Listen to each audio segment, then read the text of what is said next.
화평하게 하는 자는 복이 있나니 그들이 하나님의 아들이라 일컬음을 받을 것이미요. 아멘. 네, 다시 한번 기도하겠습니다. 하나님, 오늘도 우리에게 예배의 자리로 불러주신 주님의 은혜에 감사를 드립니다. 하나님, 주님 앞에 서지 않으면 언제든지 나의 생각과 경험과 내 방법과 그리고 내 뜻대로밖에 행동할 수 없는 비참한 자인데, 그런 우리를 포기하지 아니하시고 다시 주님의 진리 앞에 서서 우리가 지금 어디에 서 있는지, 어떤 걸음을 걸어가고 있는지 분명하게 깨닫게 해주시는 주님의 은혜를 누려 우리의 삶의 모든 자리에서 주님의 영화로워짐을 바라보고 기대하는 삶 되어질 수 있도록 주님 은혜를 더하여 주시옵소서. 이 모든 시간을 주관하시는 사랑하는 주 예수 그리스도의 이름으로 기도합니다. 아멘. 네, 미리 양해를 좀 드리면 오늘 치과를 다녀와서 아직 마취가 덜 풀려가지고 발음이 온전하지가 않습니다. 양해를 미리 구하면서 말씀을 좀 전하도록 하겠습니다. 한 번 더 우리 주위에 계신 분들 보고 인사하겠습니다. 주님만 기도하겠습니다. 네, 주님만 기도하겠습니다. 네, 주님만 기도하겠습니다. 마태복음에 나오는 산상수는 주님이 그냥 마음대로 말씀을 하신 것이 아니라 굉장히 논리적이고 그리고 짜여진 순서에 의해서 선포되어지는 말씀이라고 이야기를 드렸습니다. 그래서 이 심령이 가난한 자, 애통해하는 자, 온유한 자, 의에 줄이고 목마른 자, 이 존재의 갈망함 그리고 존재의 완전한 절망이 생겨야만 7절부터 나오는 긍휼히 여기고 화평케 하고 그리고 심지어 의를 위하여 박해를 받는 그 삶의 열매까지 맺추어진다라고 여러분들께 말씀을 나누었습니다. 만약 이것이 주님으로부터 오는 은혜가 없이 내 힘과 나의 최선으로 이 삶을 살아보려고, 내가 마음을 나 스스로 깨끗하게 해보려고 하고 누구를 불쌍하게 여겨보려고 하고 또 의를 위하여 내 힘으로 박해를 받으려고 하는 것은 결코 우리의 힘으로는 불가능한 행동입니다. 그래서 주님은 먼저 우리에게 너의 존재가 하나님 앞에서 완전하게 가난한 심령이 부어지지 않으면, 그리고 하나님 앞에서 나로서 할 수 없는 그 존재의 애통함에 거하지 않으면, 그리고 내 마음에 그래서 나의 어떤 교만함과 내가 무엇을 할 수 있다고 여기는 모든 부분이 하나님 앞에 온유해지지 않고 심지어 의에 줄이고 목마른 그런 자리로 나아가지 않으면, 주님이 아니면 내가 어떠한 의로움도 살아갈 수 없다는 그러한 확정이 되어지지 않으면, 그래서 주님, 정말 저는 주님 외에는 다른 어떤 것도 붙잡을 수 있는 게 없습니다. 저 주님 외에는 이제는 소망이 없습니다. 저 잘할 수 있는 것도 없고 저에게 잘난 것도 없고 부끄러움 투성이고 실패하는 모습들밖에 없는데 그런데 나에게 남아있는 것이 주님 외에는 없습니다라고 결론되어진 사람의 삶에는 긍휼히 여겨지는 삶이 발생되어진다는 거예요. 왜냐하면 누군가를 불쌍히 여길 수 있는 자는 먼저 하나님 앞에 내가 얼마나 비참한 존재이고 그분 앞에 심령이 너무나 가난한 존재인지를 경험한 사람이어야만 되는 거예요. 내가 그런 경험이 없이 다른 사람을 불쌍하게 여긴다고 하는 건 내 수준에서의 불쌍함밖에 되지 않는 거죠. 주님 우리에게 어떤 존재를 향하여 긍휼한 마음을 주시는 것은 그들이 가지고 있는 돈과 권력과 명예와 지위와 이런 것들이 아니라, 그런 것을 만약 보게 되면 우리는 그에게 복음을 전할 때 우리 스스로가 너무 비참할 수밖에 없는 거죠. 주님 우리에게 말씀하시는 그 심령의 가난함, 모든 걸 다 가지고 있는데 하나님 앞에서 아무것도 가지지 못한 존재와 같이 여겨지는, 돈을 가지고 있고 권력을 가지고 있고 나름 행복한 가정을 가지고 있고 모든 걸 다 누리고 있는데 주님이 인정하실 수 없는 그러한 행복 가운데 살아가고 있는 자들을 향하여서 우린 외칠 수 있는 소리가 있는 거예요. 내일 저희가 아침에 복음을 증거할 때 우리의 외향, 우리의 어떤 삶의 모습, 내가 지금 넘어진 어떤 그 넘어진 형편, 이런 것들을 주목해서 그들에게 복음을 전한다면 여러분 절대로 복음을 전할 수가 없습니다. 그냥 행위로는 할 수 있겠죠. 예수 믿으세요, 한번 읽어보세요, 뭐 차 한잔 드세요, 이런 거 정도는 할 수 있겠지만 정말 주님이 우리에게 요구하시는 모든 존재에게 부르신 이 주님의 수준으로 그들에게 복음을 전하는 건 내 힘으로 하는 건 불가능한 일입니다. 왜냐하면 우리는 우리보다 조금 더 나은 형편, 조금 더 가지고 있는 사람, 그런 사람들과 늘 스스로가 비교되어지고 위축되어지는 그런 죄된 성향을 가지고 있어요. 그러니까 이 복음을 증거할 때 믿음이 아니고서는 이 일을 우리가 주님 수준으로 감당할 수가 없는 거죠.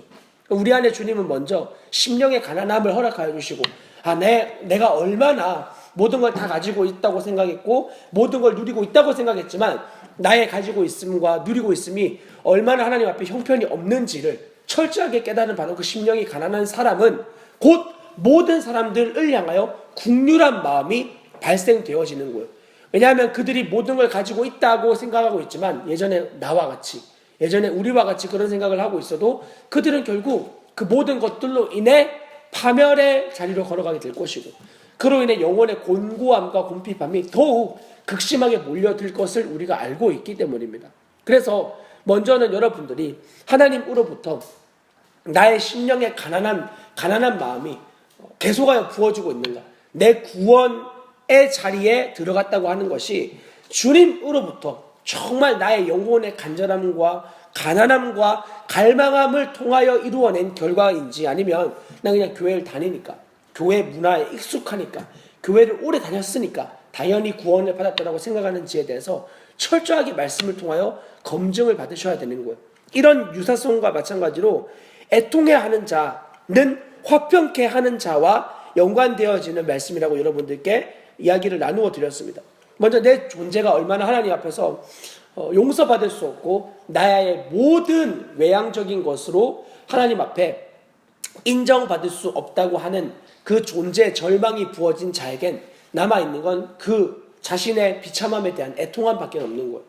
내가 지금까지 뭐하고 살았는가? 내 인생에 도대체 이 복음 앞에서 난 무엇을 정말 주님과 동행한다고 살아왔는가? 공허함과 곤고함 가운데 서게 됐을 때 그때 우리의 존재 가운데 나오는 건 정말 그 내 존재의 실상을 바라보는 비참한 울음밖에는 없는 것이죠. 복음 앞에 나의 존재를 비추어 봤을 때 그 존재에 비추어짐을 당하여 하나님 앞에서 정말 죄인 되어진 사실로 말미암아 눈물을 흘린 적 없이, 애통해 한 적 없이 주님의 자녀가 되어진 사람들을 만나본 적은 없습니다. 반드시 주님의 존재, 주님의 완전한 복음 앞에 내가 얼마나 비참한 존재인지가 비추어지고, 그 죄의 열매가 있고 없고의 유무가 중요한 게 아니거든요. 내가 죄를 사랑할 수밖에 없고 죄를 지을 수밖에 없는 존재라는 사실을 철저하게 깨닫고, 내가 하는 모든 예배의 행위, 설교, 아이를 기르가는 모든 것들이 하나님 앞에서 내 심령이 바뀌지 않으면 나는 무엇을 해도 하나님 앞에 죄된 것밖에 되지 않는다라고 하는 모든 것을, 그냥 나는 하나님을 위해서 한다고 했던 모든 것이 하나님을 업신여기고 기만하고 하나님 앞에서 그분이 도무지 받을 수 없는 모든 행위라는 것을 깨닫게 되어졌을 때 이 인간의 존재는 하나님 앞에서 애통할 수밖에 없는 거예요. 그런 애통하는 자에게 주님이 베풀어 주시는 복이 바로 마음의 청결함입니다. 8절에 나와 있는, 우리의 힘으로 마음의 깨끗함이 생길 수가 없습니다. 우리가 행하는 모든 일들이 사실은 우리의 의를 드러내거나 혹은 우리의 악을 나타내는 데에 불과한 일입니다. 주님으로부터 완전하게 내가 소망이 없다고 여겨지는 바로 그때 우리의 심령이 정결함을 입는 거예요. 우리가 무엇을 해서 하나님 앞에 의롭다고 여김을 받을 수 있는 게 아닙니다. 내가 기도를 해서, 전도를 해서, 혹은 자녀를 잘 양육해서 이런 걸로 주님께 의롭다함을 받을 수가 없습니다. 모든 의인은 없나니 하나도 없으며, 로마서 3장 10절에 나와 있는 결론과 같이 우리의 외적인 어떤 행위로도 하나님께 의로움을 받을 수가 없는데, 나로서는 도무지 하나님의 의로움을 인정받을 수 없다는 사실 앞에서 애통해하는 자, 바로 그 사람에게 하나님은 우리의 힘으로 그토록 마음을 다스려 보려고 하고 마음을 지배해 보려고 하고 주님이 기뻐하시는 마음으로 방향을 돌이켜 보려고 했는데도 안 되던 이 마음의 심령이 하나님으로 말미암아 나로서는 안 되는구나 라고 하는 그 절망의 자리에서 비로소 하나님 앞에서 그분으로 말미암아 이미 그리스도 예수로 정결케 되어진 마음이라는 것을 믿음으로 취하는 은혜를 얻게 되어지는 거예요. 여러분, 내 행위로 갈고 닦고 참고 애를 써서 마음이 정결해지는 게 아니라 그분을 믿는 믿음으로만, 주님을 믿는 믿음으로만 이미 우리의 존재가 그리스도 예수로 말미암아 새롭게 되어졌다라고 선언하시는 주님의 진리의 말씀을 믿는 믿음으로만 우리의 마음은 정결함을 얻을 수 있는 겁니다. 이 믿음의 터 위에 서 있지 못하면 아무리 대단한 승리를 누렸던 사람이라고 할지라도 이 믿음에서 벗어나는 순간 주님의 이 영광스러운 승리를 누릴 수가 없습니다. 아무리 대단한 증인이고 어떤 사람이라고 할지라도 이 믿음의 걸음에서 딱 잘못 걸어가는 순간 마치 기차가 철로를 벗어나는 순간 그 기차가 아무리 대단한 힘을 가지고 있어도 그냥 고철덩어리에 불과하듯이 주님을 따르는 믿음에서 벗어나는 그 순간 아무리 내가 대단한 존재라고 해도 하나님 앞에서는 그 영광스러운 승리를 더 이상 누릴 수가 없게 되어지는 것과 같은 이치인 거죠. 주님 우리에게 그래서 믿음을 요구하시는 겁니다. 그리고 이 다음 절에 나와 있는 온유한 자에 관련되어지는 결과가 바로 화평케 하는 자라고 했는데 과연 그렇습니다. 왜냐하면 우리는 우리 스스로의 살아온 경험, 나의 생각, 그리고 나의 어떤 해석 이런 여러 가지들을 가지고 늘 모든 문제에 대해서 불화시키는 존재로 우린 살아가게 됩니다. 모든 문제의 근원은 다른 게 아닙니다. 오직 나를 주장하는 거에서부터 문제가 생기는 거예요. 나의 어떤 경험, 나의 생각, 나의 사상, 나의 철학, 나의 살아온 이 모든 것들이 딱 중심되어지는 순간 모든 일에 대해서 문제가 생기는 거예요. 그러니까 우리의 인간관계 가운데 모든 세계 문제 가운데 다른 게 문제가 아닙니다. 그 문제의 중심에 언제나 내가 있습니다. 나로 말미암아 모든 문제가 발생한다는 사실을 여러분 절대 잊지 마셔야 됩니다. 그런 나를 믿음으로 부인하면 나에게 남아있는 것이 내가 하는 모든 게 하나님 앞에서 죄되고 내가 하는 모든 게 하나님 앞에서 인정받을 수 없다고 확증되어지는 그 순간 내가 할 수 있는 건 내가 그토록 생각했던 나의 어떤 교만, 내 위치, 나의 업적, 나의 지위 이 모든 것들이 하나님 앞에서 아무런 쓸데없다고 여겨지는 그 순간 나의 심령은 하나님 앞에서 정말 겸손하고 온유한 자리에 머물 수밖에 없는 거죠. 내가 얼마나 대단한 자인가, 난 얼마나 뛰어난 자인가, 난 얼마나 능력이 많은가, 이 모든 것이 하나님이 너는 나에게 인정받지 못한다 라는 선언 앞에 그의 영혼은 그냥 말 그대로 온유한 자리에 거할 수밖에 없게 되는 거예요. 그런 자에게 주님은 이 화평케 하는 복을 허락하여 주시는 거예요. 오늘 우리가 읽은 이 본문 화평케 하는 자는 복이 있나니 그들 하나님의 아들이라 일컬음을 받을 것이라고 하는 이 말씀은 온유한 심령과 관련되어진 말씀입니다. 그러니까 주님 앞에서 자신의 철저한 자아가 부인되어지고 더 이상은 나의 어떤 교만, 나의 지위, 나의 업적, 나의 능력 이 모든 자기 사랑, 자기의 모든 것이 부인되어진 사람을 통해서 주님은 비로소 그를 통해 세상과 세상을, 사람과 사람을, 문제와 문제를 해결시켜 주시고 화목케 해주시는 이런 은혜를 누리는 존재로 사용하기 시작하시는 거예요. 사실 사람들은 어떤 문제를 해결하기 위해서 다가갑니다. 어떤 문제가 보이면 이 문제는 이렇게 하면 돼 라고 해서 다가가는데 내가 하는 말, 나의 방법, 나의 행동 이 모든 게 오히려 문제를 악화시키는 이런 일들을 아마 인간관계 가운데서 굉장히 많이 경험하셨을 거예요. 내가 분명히 이게 답이라고 해서 제시를 했는데 나 분명한 답을 제시하는 그것을 받아들이지 못하고 더 큰 문제로 막 발화하게 되는 거. 주로 가정에서 많이 겪게 되죠. 가정에서 부부의 관계 가운데 이 문제를 해결하기 위해서 서로가 계속 어떤 답을 제시합니다. 그러나 그런 제시되어지는 답 가운데에서 문제가 사그라지는 게 아니라 더 문제가 막 커지는 거예요. 그리고 나중에는 감당이 안 되고 문제를 덮어두죠. 시간이 지나면 없던 일로 하지 하고 제껴버리는 거예요. 그런 골이 가정 가운데 끊임없이 깊게 아주 잔잔하게 많이 마치 어느 작은 충격이 딱 가해지면 금이 다 가있는 도자기에 작은 충격이 딱 가해지는 순간 와르르 하고 다 무너지듯이 우리의 가정들과 수많은 기독 공동체 안에서도 그런 이 문제들을 온전하게 믿음으로 화합해서 해결하지 못하고 그냥 제껴두고 넘겨두고 나중에 다 그렇지 하고 그냥 넘겨둔 모든 것들이 아주 작은 사소한 공격에 이 모든 것이 폭발하듯이 넘어지는 그런 일들을 종종 보았습니다. 주님은 우리를 그런 문제를 반드시 화평케 하는 존재로 부르셨다고 말씀하고 있습니다. 화평케 하는 자, 그런 자는 하나님의 아들이라 일컬음을 받는다고 하셨고 하나님의 자녀로 일컬음을 받는 자는 모든 일에 대해서 화평, 즉 화목하게 하는 존재로 부르셨다고 주님이 선언하고 계시는 거죠.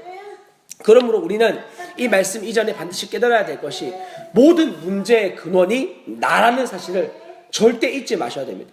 나라는 사실에 대해서 반드시 믿음으로 인정하셔야 되는 거예요. 나 때문에 모든 문제가 발생하는 거예요. 우리 가정의 문제는 나 때문이구나. 우리 자녀의 문제는 나 때문이구나. 이게 주님의 은혜가 아니면 절대로 받아들일 수 없어요. 왜냐하면은 우리는 항상 문제를 다른 사람, 다른 환경, 저 사람, 저 아이 이거라고 자꾸 생각을 하게 되거든요. 그러나 주님 그렇게 말씀하시지 않아요. 하나님은 너무나 완전하셔서 하나님 모든 심지어 악한 것을 가지고도 당신의 사랑하는 사람을 다루시는 도구로 사용하실 수 있는 분 주님이세요. 주님이 이것을 허락하셔야만 이 일이 이루어지는 거죠. 욥을 시험할 때 사단은 자의로 시험하지 않았습니다. 하나님께 허락을 받았고 허락받음에 의해서 그 수준만큼만 욥을 시험할 수 있는 그러한 상태였습니다. 그렇다면 하나님께서 당신의 사랑하는 자녀들을 다루실 때 때로는 악한 정말 받아들일 수 없는 일, 정말 인정하기 어려운 그런 상황, 환경 이런 것들이 나에게 다가올 때 주님이 허락하신 것이라는 믿음 안에서 화합하지 아니하면 끊임없이 우리는 상황과 환경과 그 사람과 그 문제를 계속 주목하며 나아가는 거예요. 저것만 없으면, 저 상황만 없었으면, 저 문제만 없었으면 내가 하나님 앞에 온전하게 설 수 있을 텐데. 제가 이제 이번에 보험기도 신문에도 나왔던 이야기지만 아이를 양육하면서 그 사관학교에서 굉장하게 정말 거룩한 삶을 이제는 정말 자연스럽게 살아갈 수 있을 것처럼 여겨졌던 그 모든 것이 집에 와서 아이와 함께하는 시간을 가지면서 어느 순간 정말 와르르 하고 무너지는 시간을 가지게 되었습니다. 안 되는 거예요. 아이는 어른과는 달라서 자기 마음에 원하는 대로 무조건 행동합니다. 지가 배고프면 계속 소리 지르고 지가 마음에 안 들면 짜증내고 남들이 있던 없던 상관없이 자기 마음에 충족될 때까지 그런 짓을 하는 거예요. 근데 도무지 받아들여지지가 않는 거예요. 어른과 어른 사이에서는 눈치가 있고 서로 최소한 존중과 이해가 있어서 그렇게까지 행동할 수 없거든요. 정말 못 배워먹은 사람들이라면 이해가 되지만 그런 게 아니고 일반적인 그냥 가정에서 자라난 어른들 정도 되면 한 20살만 넘어도 아니 고등학교만 돼도 그렇게 행동하지 않아요. 왜냐하면 사람들을 배려하는 어느 정도의 이제 눈치를 보는 자기의 이해가 생긴단 말이죠. 아이는 그러지 않잖아요. 그러니까 이 아이를 도무지 사랑할 수가 없는 거야. 도무지 죽겠는 거예요. 진짜 막 내 안에 얼마나 많은 살인 충동이 일어났었는지 모릅니다. 그때 마침 이제 언론에 그런 부모가 아이를 살해하는 그런 기사들이 굉장히 많이 나오는 때였는데 그 기사를 보면서 나와 이 기사가 분리되어진 것이 아니라 나도 만약에 하나님의 은혜가 없었다면 만약에 우리 아이가 또 내가 이 언론 가운데 이렇게 나타났을 수 있었겠구나 하는 생각을 덜어 했어요. 뭐 좀 된 이야기지만 그 어느 신학 교수이자 목사님이신 분이 자기의 13살, 14살 된 딸 아이를 살해한 뒤 1년 동안 집에 방치해 놓고 목회를 한 거예요. 신학 강의도 하고. 이게 어떻게 말이 되죠? 어떻게 그럴 수 있죠라고 질문하는 사람들 앞에 그럴 수 있어요. 주님의 은혜가 아니면 언제든지 그럴 수 있어요. 언제든지 우리 안에 그럴 수 있는 가능성이 있어요. 그러니까 주님 날마다 주님이 붙잡아 주지 않으시고 우리가 주님의 말씀 앞에 서지 않으면 충분히 아니 더한 일을 할 수 있는 존재가 저와 여러분인 거죠. 그래서 우리 스스로에게는 소망이 없는 거예요. 목사나 신학 교수 뭐 아무나 하겠어요? 신학 교수는 더군다나 뭐 아무나 할 수 있겠어요? 그리고 거기에 있는 학교의 사람들이 그 교수가 그랬을 리가 없다고 다들 그렇게 의아해할 정도니까 너무나 유쾌하고 분위기 메이커고 다 사람들이 좋아하는 그런 사람이 자기 딸을 1년 전에 살해했다고 사실 믿을 수가 없는 거예요. 그러니까 얼마나 사람의 정서가 하나님의 보시기에 왜곡되어져 있는지 우리는 우리 수준으로 볼 때 저 사람 괜찮은 사람이야. 저 정도 되면 괜찮은 사람이야 라고 쉽게 생각을 하거든요.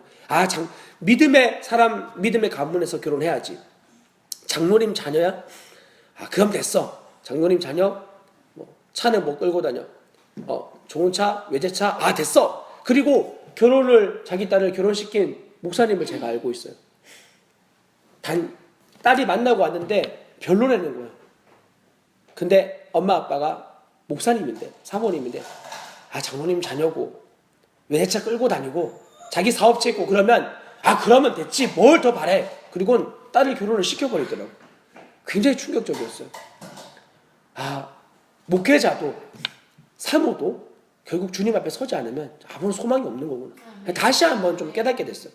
그러니까 누굴 비판하고 판단할 이유가 전혀 없는 거예요. 주님의 은혜가 없으면 어떤 직분을 가지고 있던, 어떤 위치에 있었던 누구든 상관없이 주님 은혜 아니면 다 이렇게 반응할 수밖에 없는 그런 존재라는 사실을 아주 철저하게 아이를 키우면서 지금도 어쩌면 계속하여 깨닫고 있는 시간입니다. 왜냐하면은 이제 충분하게 알았다 라고 할 수 없는 게 우리 안에 끊임없이 나오는 이 죄된 성품들을 늘 대변하게 돼요. 매 순간마다.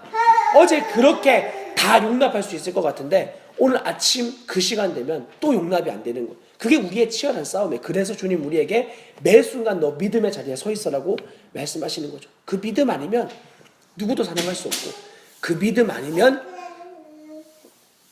또 나에 대한 가능성을 가지게 되는 거예요. 내가 이렇게 하면 주님이 나를 불쌍히 여겨주시겠지. 내가 이렇게 정말 나를 뼈를 깎는 노력과 학대로 주님 앞에 나아가면 주님이 나를 좀 어여삐 여겨주셔서 이런 은혜를 베풀, 그런 거 아니에요. 그 일에 대해서 루터가 종교개혁을 일으키기 전 루터는 정말 주님의 계명을 지키고 싶었고, 이 계명을 지키기 위해서 자기의 몸을 정말 학대하는 자리에까지 자기를 내어드렸습니다. 어떻게 하면 이 죄를 좀 끊을 수 있을까? 이 죄의 문제를 해결할 수 있을까? 끊임없이 씨름하고 그 비텐베르크 성당을 무릎으로 기어 올라가면서 무릎에 피가 나고 축축한 동굴 가운데서 며칠을 자면서 거기에서 씨름하고 죄의 문제를 해결해 보려고 했지만 되어지지 않는 자신을 발견한 거죠. 그리고 루터가 그 치열함 가운데 있다가 로마서 1장 17절 오직 의인은 믿음으로 말미암아 살리라, 이 구절이 자기 안에 생명으로 깨달아지게 돼요. 내 최선과 노력과 열심이 아니구나. 우리 인간의 저주받은 가장 비참한 모습이 뭐냐면 인과응보 아시죠? 인과응보. 그 인간 행한 대로 이 갚음 받는다, 이런 사상들. 그 권선징악, 선한 사람은 축복받고 악한 사람은 벌받는다, 이런 거. 하나님 앞에 나아가는 나의 태도 역시 인과응보와 권선징악과 같은 이런 수준으로 나아가는 거예요. 일반 우리나라 잡신들처럼 정화수 떠다 놓고 막 이렇게 정말 정성을 다해서 빌면 하나님이 나의 이 정성을 통해서 어떤 응답을 들어주실 것처럼 여겨지는, 이거 미신이에요, 여러분. 미신이에요. 하나님은 한 번도 우리에게 그런 태도를 요구하신 적 없어요. 우리에게 그렇게 믿음을 요구하신 적 없어요. 주님 그냥 단순했어요. 믿어라. 내가 너희에게 요구한 이 모든 내용들에 대해서, 너희에게 완전하게 좋지 않은 이 모든 내용에 대해서 너 믿음으로 화합해라. 너희의 무엇을 해서 내가 만족할 것이라고 생각하지 마라. 너희가 무엇을 해가지고 내가 너의 어떤 행위를 인정해 줄 거라고 생각하지 마라. 너로부터 나오는 모든 것은 다 죄밖에 없다. 너의 모든 것은 죄밖에 없다. 이걸 철저하게 인정하고, 그래서 나에겐 소망이 없고 우리의 완전한 소망과 의가 되신 예수 그리스도의 십자가를 믿음으로 화합해라 고 말씀하시는 거예요. 이거면 전부 다라고 이야기하시는 거죠.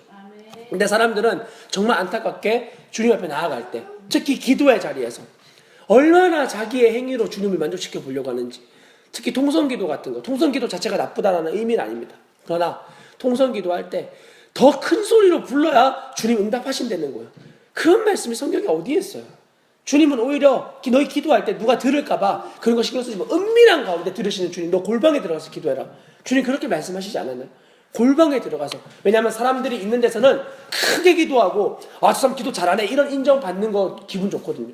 주님 그렇게 기도하는 우리의 마음의 중심을 아시고 너 골방에서 하나님께 은밀하게 기도해라. 그러면 은밀한 가운데서 주님이 갚아주실 거라고 굉장히 특별한 말씀을 하셨어요. 그러니까 우리의 기도의 결론은 그냥 모여있는 자리에서 하는 기도가 전부가 아닌 거예요.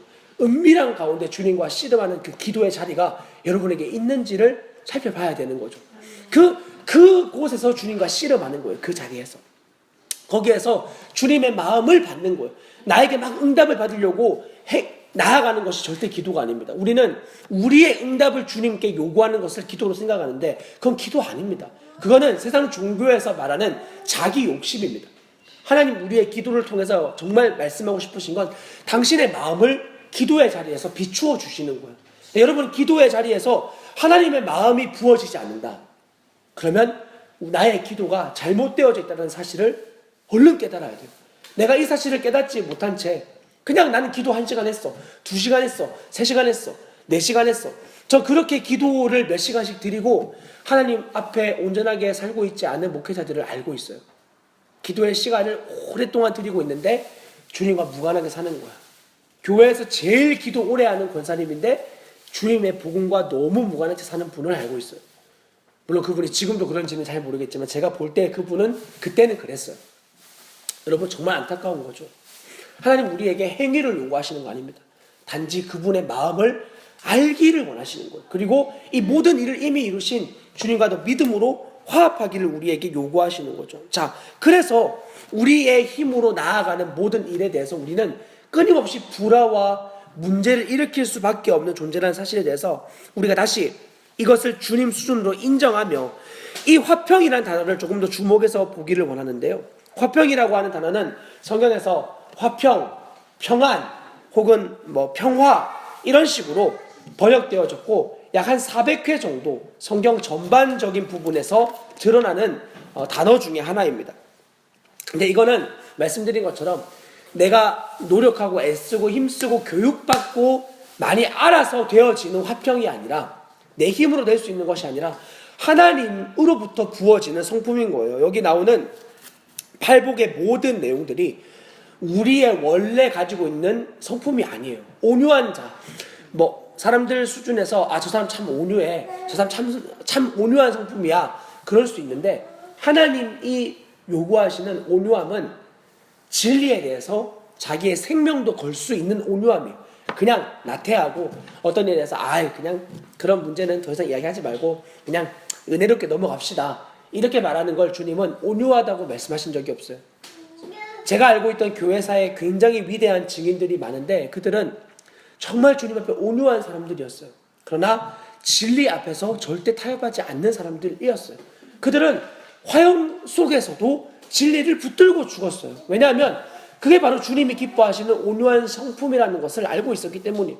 진리를 타협하고 주님의 분명한 진리를 희석시키고 사람들의 마음을 사기 위해서 진리가 아닌 것들로 막 이 진리를 포장하고 이런 행위에 대해 주님이 잘했다 칭찬하신 적이 한 번도 없어요. 진리에 대해서 언제나 타협하지 않고 단호하게 나아갔지만 모든 사람에 대해서 화평함을 이루는 자리로 나아갔던 사람. 왜냐하면 자기도 주님의 은혜가 없을 땐 이전에 자기 역시 하나님의 복음을 반역하고 사람들과 불화하고 배역한 존재였으니까. 그런 자신의 모습을 알고 있기 때문에 그런 존재들을 만날 때마다 하나님 저 사람에게 은혜를 달라고, 저 사람에게도 주님의 은혜가 필요하다고. 왜냐하면 자기 힘으로 되는 게 아니니까 주님 은혜를 달라고 그들을 위해 기도하고 그들에게 주님의 마음으로 때로는 강력하게 질책을 할 때도 있지만 때로는 너무나 주님의 마음을 부음받아 그들의 사랑으로 온유함으로 대하여주고 품어주고 이해해주는 모든 것들을 감당해 나아가는 거예요. 그러니까 여러분 단면적인 모습만 보고 저 사람은 하나님 마음이 없어, 사랑이 없어 이렇게 말할 수는 없는 거예요. 주님의 사랑이 있기 때문에 때로는 너무나 단호하게 너무나 칼같이 진리를 전해야 될 필요가 있는 것이고 주님의 사랑이 있기 때문에 때로는 너무나 그들의 상처를 붙들고 마치 나의 아픔과 같이 그들을 붙잡고 안아주고 위로해주는 자리로 나아갈 수도 있는 거예요. 둘 중에 어떤 모습이 나왔다가 이건 사랑이다 아니다 그럴 수 없는 거예요. 예수님은 당신의 완전하신 사랑을 보여주실 때 사람들에게 굉장히 많은 단호한 진리를 선언하셨습니다. 너 자기를 부인하지 않으면, 너 오늘도 너의 십자가를 지지 않으면 결코 나를 따라올 수 없다. 모든 것을 버리지 않고는 나를 따라올 수 없다. 주님 늘 단호하게 말씀하셨어요. 왜냐하면 그 진리니까. 그러나 그 주님을 따라오는 사람들을 향하여 언제나 하나님의 영혼을 사랑하시는 마음으로 그들을 대하여 줬어요. 주님 십자가에 달려 죽으시는 그 자리에서도 자신을 못 박는 자들을 버리시지 않으셨어요. 그들에게 용서를 구해서 하나님 저들을 용서하여 달라고 자기를 못 받고 있는 사람들을 향하여 주님께 기도했어요. 그게 바로 성경에서 보여주는 온유함이에요. 이 온유한 마음이 어찌 우리의 인간의 본성으로 가능한 일이겠습니까? 주님이 은혜를 주셔야만 가능한 일입니다. 그러므로 여기에 나와 있는 화평, 즉 평안, 평화 역시 하나님으로부터 부어지는 성품입니다. 이 하나님의 성품은 반드시 동반되어지는 하나님의 성향이 있는데 바로 거룩함입니다. 야고보서 3장 17절에 보면은 이런 내용이 기록되어져 있는데 제가 읽어드리겠습니다.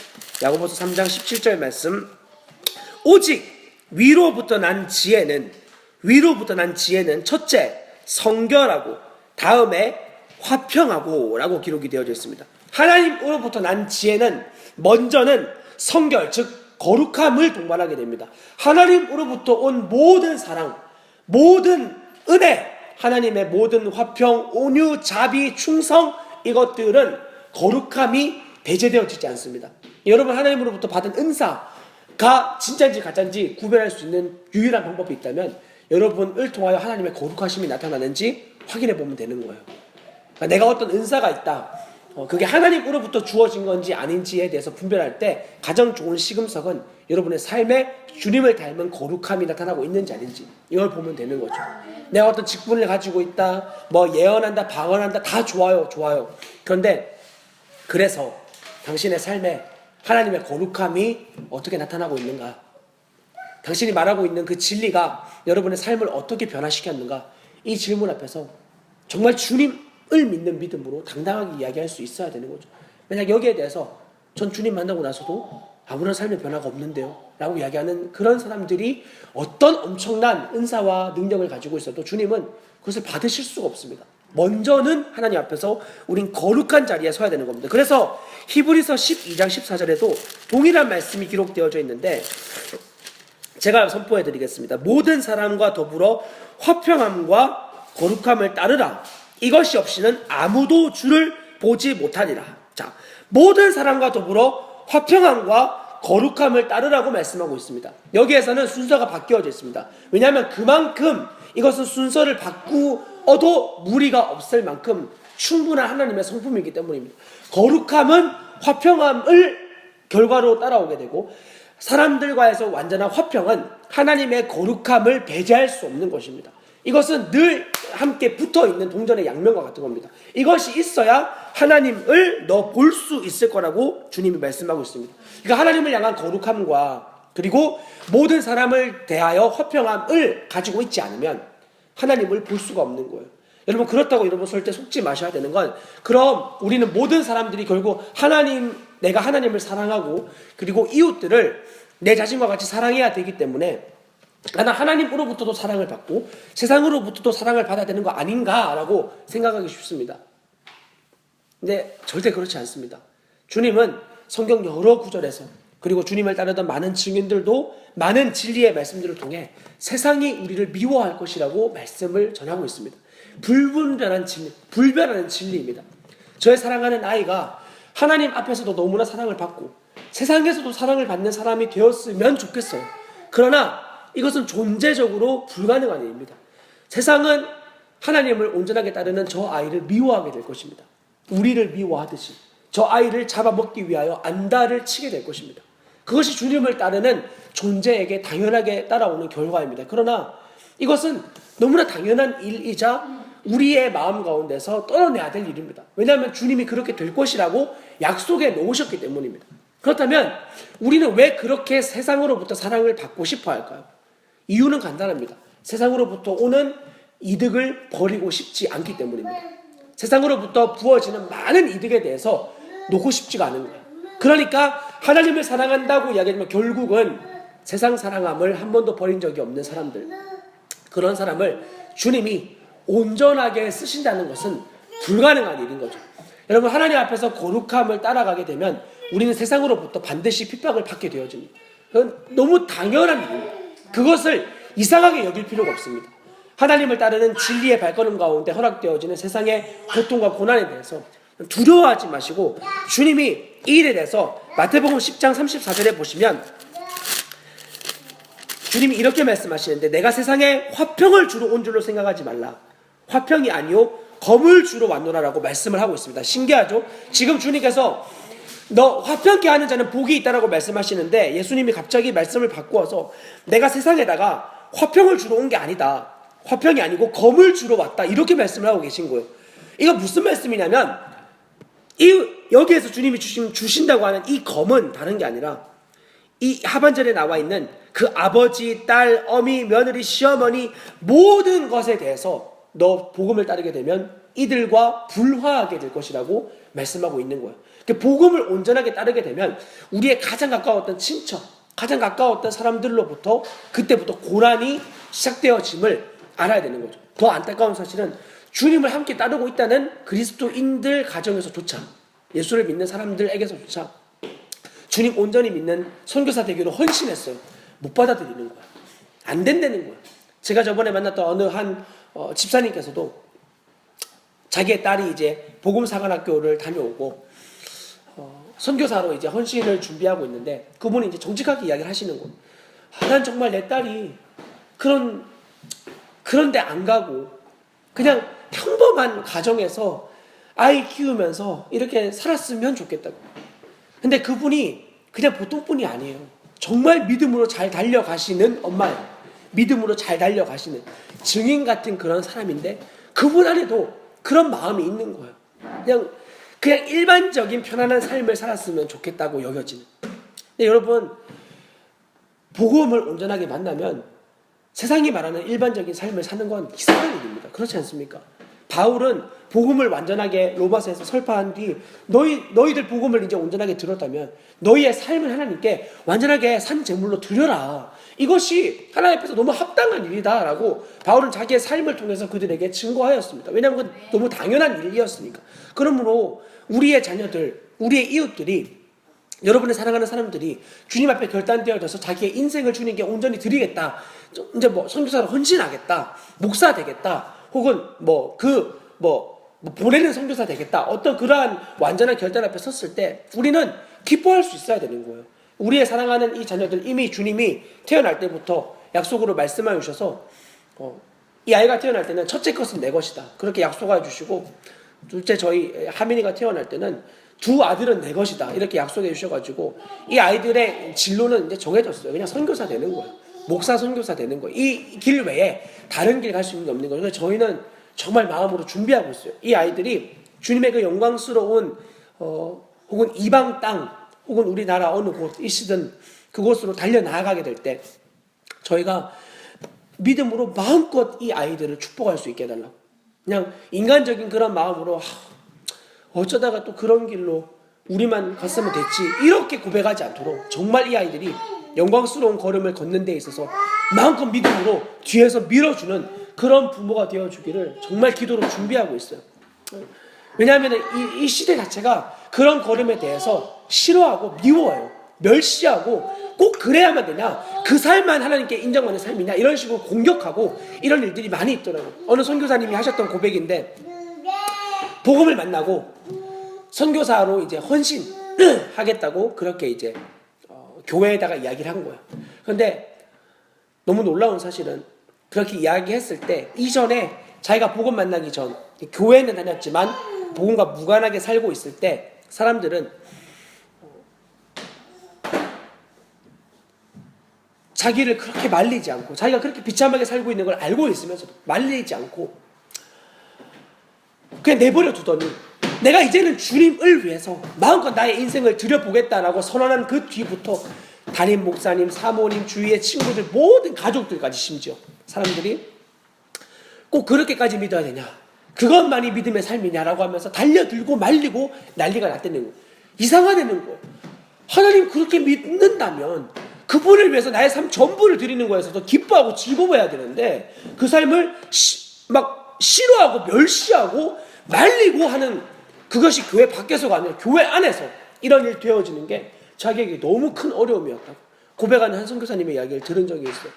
여러분, 정말 이 시대가 그렇게 되어지는 건 정말 안타까운 일이지만 무엇보다 우리의 가정 안에서는 정말 그런 일이 없어야 되겠습니다. 최소한 우리 교회 공동체 안에서만큼은 성도가 들어와서 설교를 듣고 저도 이제 주님 앞에 완전하게 헌신된 그런 선교사 되고 싶어요, 그렇게 했을 때 성도가 한 명이든 두 명이든 그들을 마음껏 주님 이름으로 축복해주고 파송식 해줄 수 있는 그런 공동체가 되었으면 좋겠어요.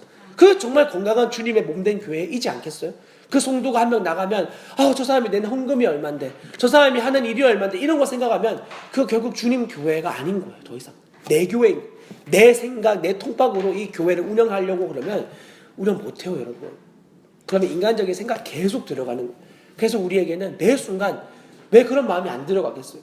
교회에 왔던 사람이 교회 안 나온다 그러면 왜 마음에 어려움이 안 생기겠어요? 생기죠, 당연히. 그럼 그때마다 믿음을 쓰는 거예요. 하나님이 가장 완전한 길로 허락하시겠지. 주님 우리에게 가장 또한 완전한 사람을 보내어 주시겠지. 이러한 믿음 가운데 서 있어야 흔들리지 않을 수 있는 거예요. 그래서 믿음에서 믿음으로라는 단어가 이래서 나온 거예요. 믿음에서 믿음으로 우리 매 순간 달려나가야만 합니다. 자, 다시. 그래서 하나님 우리에게 이 완전한 화평을 이루기 위하여 그분의 거룩함을 배제한 화평 아닌 세상을 향하여 우리에게 거룩함 빼버리고 하나님의 거룩하심을 증거하지 않고 그냥 뭐 다 와라, 괜찮다, 그냥 누구든지 와라, 그냥 와가지고 마음껏 죄 싸지르고 그리고 그들 위로하고 돌려보내고 또 막 죄 짓는 거 괜찮다, 하나님 다 사랑하시니까 용서한다, 이런 식으로 하지 말고 온전한 하나님의 거룩하심, 그분의 거룩한 그 본성을 정확하게 제시할 수 있어야 그것을 통하여 하나님 기뻐하시는 화평함이 이루어지는 것을 잊지 마셔야 됩니다. 그러므로 하나님의 복음이 생명으로 부어지기 위해서는 반드시 먼저 불화하는 일이 생기게 되는 거예요. 여러분, 인간의 본성으로는 하나님의 복음을 받아들일 수가 없습니다. 이 복음이 선명하게 제시되어지면 사람들 안에 그것만 복음이야? 당신만 복음하라?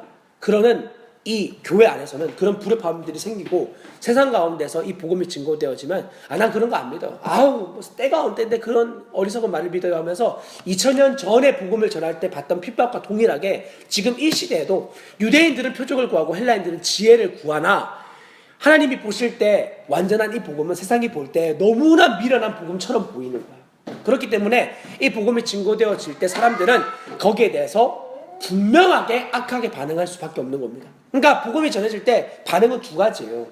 어중간한 건 없어요. 그건 복음을 모르는 거예요. 하나, 복음을 완전하게 배척하는 거예요. 난 그거 안 받아들일 거예요. 나는 그런 복음 싫습니다. 딱 정확하게 이 길. 복음 반대쪽. 난 이 복음 아니면 살 수 없습니다. 이 중간 지대가 만약에 있다. 난 중간에 있는 것 같아요. 그러면 100% 복음을 받아들이지 않는 쪽이에요. 100%. 왜냐하면 이 복음이 선명하게 제시되어졌는데 살 수 있는 길이 이것밖에 없다라고 하는데 난 좀 생각해 볼게요. 아직은 잘 모르겠어요. 이거는 받아들이기 싫다는 말과 동일한 말이에요. 당신 오늘 밤 죽으면 당신의 영혼이 어디로 갈 줄 아십니까? 지옥입니다. 분명하게 선언되어지는데 좀 생각해 보겠습니다. 저의 상태는 제가 제일 잘합니다. 제일 잘 모르는 게 우리 마음이에요. 우리 마음. 제일 잘 모르는 게 우리 건강이고, 여러분 건강에 대해서 막 자신할 수 있을 것 같지만 병원에 가는 거 무섭잖아요. 무슨 진단 나올까봐 병원 가면 겁나요. 저도 이번에 오늘 치과 가가지고 여기에 이제 물집 같은 게 생겼는데 이게 생긴 게 좀 이상하게 생겼다 그래서 이제 조직 검사를 받아보는 게 좋겠다고 그렇게 이제 병원에서 큰 병원으로 가가지고 이제 여기 부분을 다 이제 제거하고 여기 이제 실로 이제 꼬매놨어요. 근데 순간 겁나는 거예요. 혹시 악성이면 어떡하지? 뭐 그 구강암이나 혹은 이런 하여튼 그런 독성을 가지고 있는 그런 염증들이면 어떡하지? 여러 가지 이제 고민들이 생기는 거예요. 그런 것처럼 내가 엄청 건강한 것처럼 생각하지만 여러분 우리는 우리의 이 간암 같은 거 이런 거는 말기 될 때까지 증상이 나타나지가 않습니다. 우리의 몸에 증상이 나타나지 않아요. 간암돼서 간경화 같은 거에서 간이 딱딱하게 굳으면 그때 이제 돌이킬 수 없는 때 되면 이제 우리의 몸에 이상 신호가 생기기 시작하는 거예요. 그런 것처럼 누구도 자신에 대해서 자신할 수 있는 사람이 없어요. 언제 심장 멈출지 모르고 여러분 언제 진짜 우리 주님 나라 어군 죽음에 대면할지 아무도 몰라요. 그런 우리의 불완전한 삶을 살아가고 있어요. 불분명한 발걸음을 우리가 걷고 있고 그러면 그때 우리가 무엇을 정말 의지해야 되겠습니까? 오늘 지금 당장 죽기 직전인 사람에게 그렇게 많은 돈이 무슨 소용이 있겠습니까? 그들이 가지고 있는 권력과 지위가 무슨 그들에게 도움이 되겠습니까? 이 죽음이라고 하는 것이 분명하게 선언되었지만 인간은 그런데 희한하게도 그 죽음 앞에서 유일한 생명줄인 예수 그리스도를 받기를 부인해버리는 거예요. 이게 인간의 죄된 본성이에요. 죄된 본성. 난 정말 주님이 필요해가 아니라 난 주님 필요 없어요 라는 이 자리로 떨어져 버리는 거예요. 이게 인간의 죄된 본성이에요. 그런 우리를 하나님이, 그러니까 여러분 얼마나 놀라운 은혜인 줄 아십니까? 그런 우리를 하나님이 포기하지 않고 나는 뿌리치고 부인하고 안 받아들이겠다는데 주님이 끝까지 붙잡아서 끝까지 주님의 선하신 길로 우리를 인도해내신 거예요. 그러니까 정말 주님이 하셨다는 말 외에 우리가 할 수 있는 고백이 아무것도 없는 거죠. 그러니까 이 복음이 선명하게 증거되어질 때 여러분 세상이 막 그 일에 대해서 소리 지르고 악을 쓰고 받아들이려고 하지 않을 때에 대해서 이상하게 생각하지 마십시오. 원래 세상은 그렇고 원래 주님을 받아들이지 않는 사람들의 반응은 그렇습니다.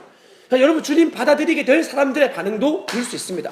그러니까 주님이 가장 완전한 때에 그들을 붙잡으셔서 주님 기뻐하시는 자리로 인도하실 겁니다. 우리가 해야 될 건 그들을 인도하는 게 아니라 그들에게 선명한 복음을 제시하는 거예요.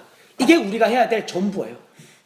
내일 우리가 이제 교회에서 복음 이제 전도를 하게 될 때 선명한 하나의 진리만 증거하면 되는 거예요. 예수님이 복음입니다. 정말 미련해 보이는 소리잖아요. 예수님 복음입니다. 예수님이 기쁜 소식입니다. 기쁜 소식을 가지고 왔습니다. 그냥 전하면 출근길에 사람들이 들을 수 있는 시간이 있는 사람들이야 별로 없겠지만 그래서 좋은 매체 있잖아요. 보험기도 신문 전해주고 가장 기쁜 소식이 이 안에 담겨져 있다고 읽어보시라고. 아침에 출근하는 사람들 표정 보면 정말 얼마나 그렇게 얼굴이 다 흘러내리는지 막 기쁘게 막 힘에 이렇게 넘쳐서 나가는 사람들이 없더라고. 다들 지쳐서 마지 못해서 어쩔 수 없이 나가는 그들의 삶 가운데 가장 완전한 이 복음을 증거할 때 여러분 어떤 핍박과 나의 자존심 밟히고 감정 밟히는 그런 일 당해도 상관없는 겁니다. 우리는 전하는 것이 우리가 해야 될 의무이자 책임이고 그 우리에게 주님 맡겨주신 일이자 천사들도 흠모하는 일인 거예요. 그러니까 그런 순간이 닥쳐올 때 믿음으로 화합하십시오. 이것이 하나님의 거룩함을 이루는 길이다라고 당당하게 믿음으로 화합하여서 달려나가셔야 됩니다. 그래야 그 안에서 주님을 누릴 수 있게 되어지는 거죠. 여러분 그러므로 이런 치열한 싸움이 우리의 삶 가운데 오늘 잠자리에 드는 시간까지 이루어지게 될 것이고 내일이 허락되어지면 내일 우리의 삶의 모든 자리에서 또 이런 싸움이 싫든 좋든 만나게 될 텐데 그때마다 주님이 우리에게 요구하시는 마음의 태도는 단 두 가지입니다. 무엇이냐면 히브리서 12장 1절부터 4절까지에 나와 있는데 제가 읽어드릴 거예요. 믿음의 주요 또 온전케 하시는 이인 예수를 바라보자. 여러분 그 어떤 상황에서든지 우리의 믿음의 주인 되시고 우리를 온전하게 하시는 주님을 바라보는 거예요.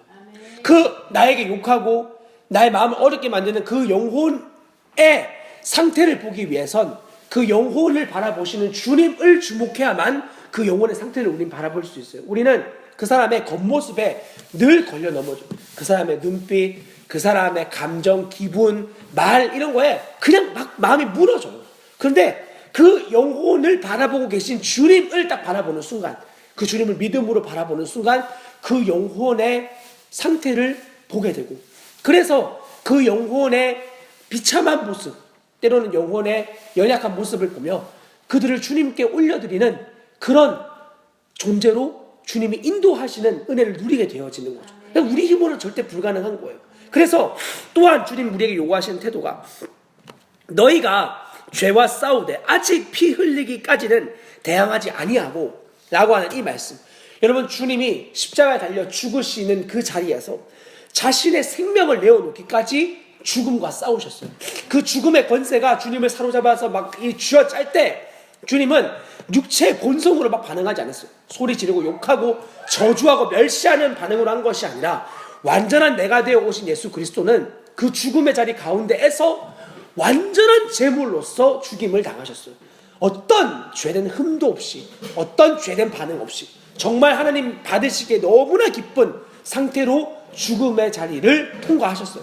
그와 같이 우리에게 그 생명이 있다면 어떤 상황에서든 우리의 그 죄된 반응들이 우리 안에 솟아나올 때 우리의 문제는 다른 게 아닙니다. 상황이 문제도 아니고 저 사람이 문제도 아니고 환경도 문제가 아니라 그 일에 대해서 반응하는 우리의 옛사람이 늘 문제인 거예요. 근데 그 옛사람이 예수 그리스도와 함께 죽었다라고 선언하는 그 주님의 진리를 믿음으로 화합하고 그래서 나를 계속 자극하는 그런 죄에 대하여 피 흘리기까지 싸우는 거예요. 어떻게 싸우냐면 믿음으로 싸우는 거예요.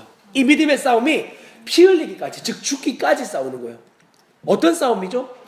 우리를 자극하는 그 모든 일들에 대하여 이 일에 자극당하는, 이 일에 넘어지는, 쓰러지는 나는 그리스도와 함께 죽었지. 이 상황 가운데에 넘어지는 나는 그리스도와 함께 죽었지. 내가 저 아이에 대하여 분노하고 살인하는 마음이 나오는 그런 나는 그리스도와 함께 죽었지 라고 당당하게 선언하는 거예요. 왜냐하면 이미 주님이 죽이셨다고 말씀이 선언하고 있으니까. 그리고 그러면 거기에서 그냥 끝나는 게 아니라 주님이 기뻐하시는 방향으로 나를 이제 드리는 거예요. 그러면 이 아이를 사랑하는 자리로 가는 거예요. 이 아이가 사랑하는 짓을 절대로 하지 않을 거예요, 여러분. 절대 하지 않을 거예요. 그냥 뭐 예쁘게 웃고 이런 것이 전부가 아니에요. 우리의 마음이 딱 상하면 아이가 웃으면 때려주고 싶어요. 방금 그렇게 나를 화나게 만들고 웃어 이러고는 진짜 우리의 마음이 이렇게 변질되어져 있거든요. 그때 그런 마음이 들 때 사랑해야지. 그냥 마음을 결단해버리는 거예요. 나의 힘으로 사랑할 수 없는데 주님이 사랑하라 하셨지. 주님이 품으라고 하셨지. 주님이 이해하라고 하신 적 없어요. 왜냐하면 우리는 누구를 이해할 수 없거든요.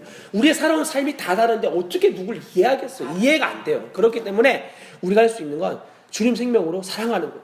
사랑해야지. 마음에 다시 그 나를 세우고 그 자리에 나를 들여버리는 거예요. 이렇게 해주면 사랑해야지, 그건 아니에요. 그냥 사랑하는 거예요.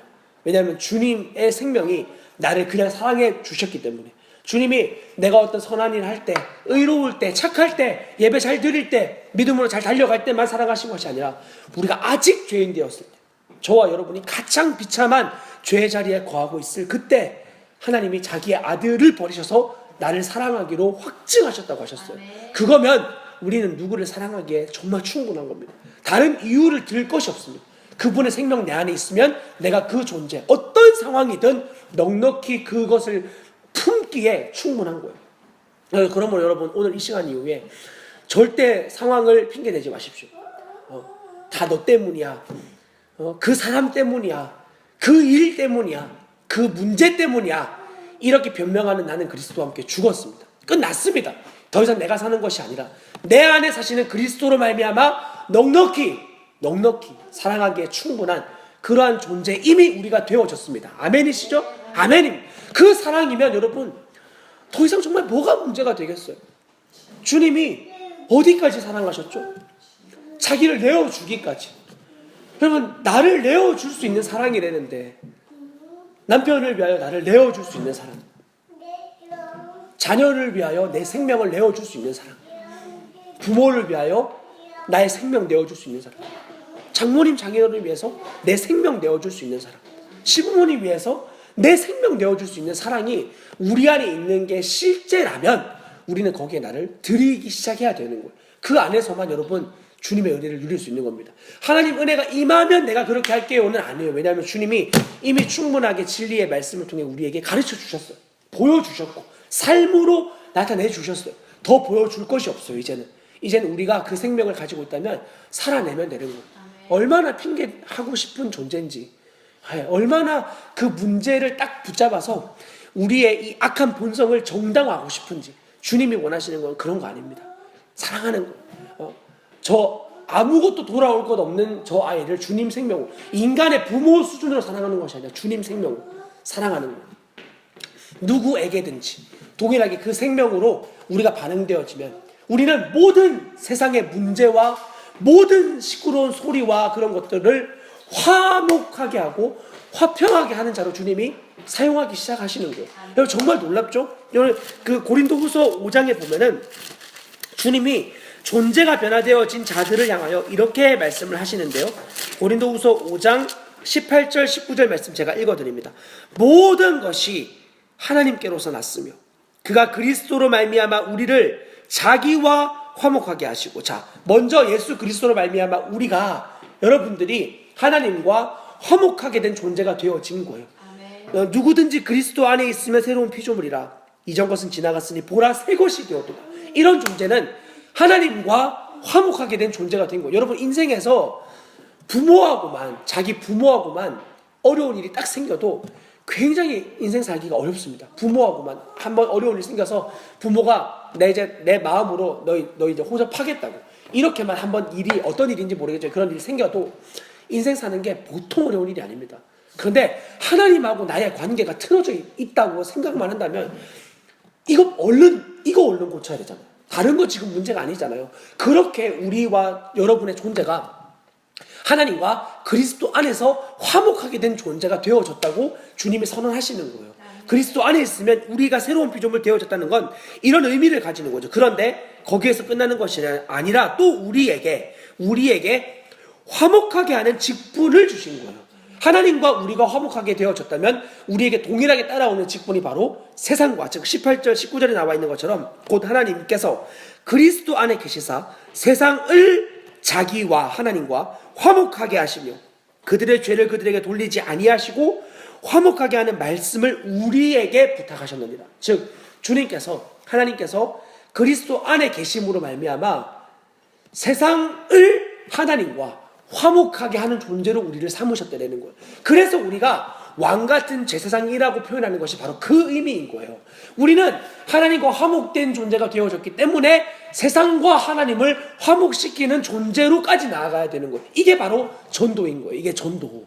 그 화목하게 하는 존재로 우리를 나아가게 하되 그들의 죄를 그들에게 돌리지 않고, 즉 주님이 그 모든 자신들의 죄를 담당하셨다라는 이 말도 안 되는 미련해 보이는 복음을 증거하는 일로 삼으시고 그 화목하게 하는 말씀을 우리에게 부탁하셨다는 거죠. 세상을 하나님과 화목하게 할 수 있는 유일한 하나님의 진리, 그 십자가의 복음을 우리에게 부탁하신 거예요. 너 이 복음으로 전도해라. 너 이 복음으로 증언해라. 너 이 복음을 전해라. 하나님 우리에게 제시하신 선명한 복음, 예수 그리스도로 말미암아 여러분의 죄의 문제가 여러분의 힘으로 해결할 수 있는 것이 아니라 오직 하나님의 은혜로 말미암아 완전하게 이루신 예수 그리스도의 십자가의 복음의 대속의 은혜로 말미암아 오직 이것으로만 여러분의 그 존재의 문제가 해결해질 수 있다는, 세상이 볼 때는 미련해 보이는 이 복음을 우리는 전해야 될 책임을 가지고 있는 거예요. 이것이 바로 화평케 하는 자의 모습입니다. 여러분, 주님이 당신의 죽음을 통해서 이루신 이 화평의 복음을 우리는 삶의 자리에서 증거해야 되는 책임을 가지고 있습니다. 여러분, 우리가 예수 그리스도로 말미암아 존재가 새로워졌다면 우리는 우리의 모든 상황과 문제들을 가지고 하나님과 그들을 화목시키는 중개자로 서야 됨을 잊지 마셔야 되겠습니다.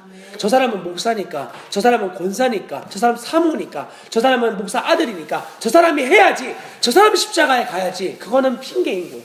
내가 가야 되는 거예요. 내가 가면 주님이 그때부터 나를 통해서 영광스럽게 자신의 복음을, 나의 질그릇을 깨뜨림으로 주님 영광을 흘러보내시는 일을 하시는 거죠. 예전에 우리의 존재는 주님 앞에서 나의 존재를 깨뜨릴 수 없는 자였습니다.